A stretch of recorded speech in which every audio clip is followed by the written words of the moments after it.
Now, first up, we want to have the latest information coming from Mobile County. Mobile Mayor Sandy Stimpson wrapping up a briefing at the top of the 4 o'clock hour.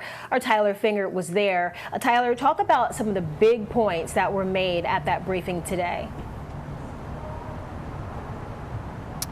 Well, at this point, Lenise, there is no curfew and no shelter-in-place order for the city of Mobile or Mobile County.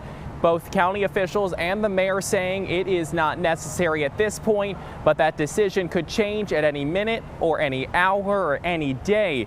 But again, they don't think it's necessary right now. And I want to talk about also the police officers and firefighters who tested positive for the antibody test relating to COVID-19. They began the testing on Monday. So far, 30 first responders have tested positive for the antibody, 10 firefighters, 20 police officers. And to give you some perspective, there are 900 of PD and firefighters in the city of Mobile, so that is only a very small portion. Now they will be tested using a nasal swab, the PCR test, which will definitively say whether or not they have been sickened with COVID-19. They have tested about 2/3 of all of their first responders, and all but one were asymptomatic. Also, again, 5 new patients so far today, that number changing throughout the day, and a 3rd death reported by the Mobile County Health Department.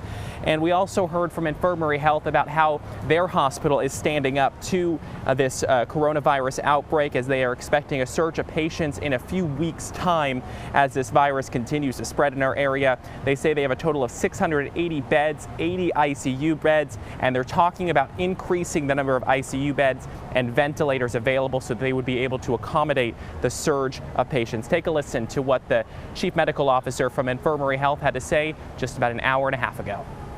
Remember this, out of every 100 patients that comes in contact with coronavirus and develops the disease, 98% live or more, 98% or more. And only 80% go seek medical help. And the others that go see medical help may get hospitalized, and a certain portion of them will need ventilators. And that's where the tough part is of handling the coronavirus.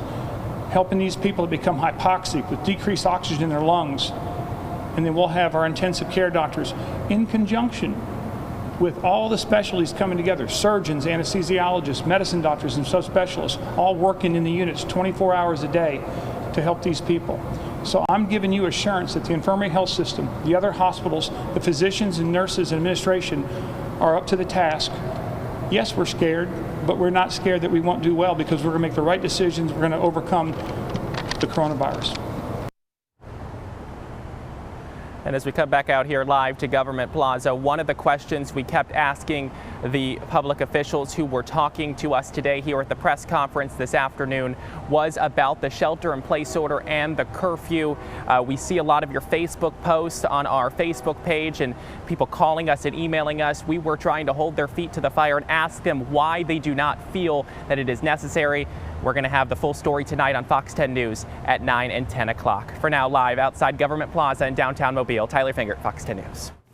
The city of Mobile getting ready to open another COVID-19 screening site. This one will be in the Maysville area. It will open Monday at Ladd-Peebles Stadium. University Hospital, which is operating the site along with the city, confirming that opening.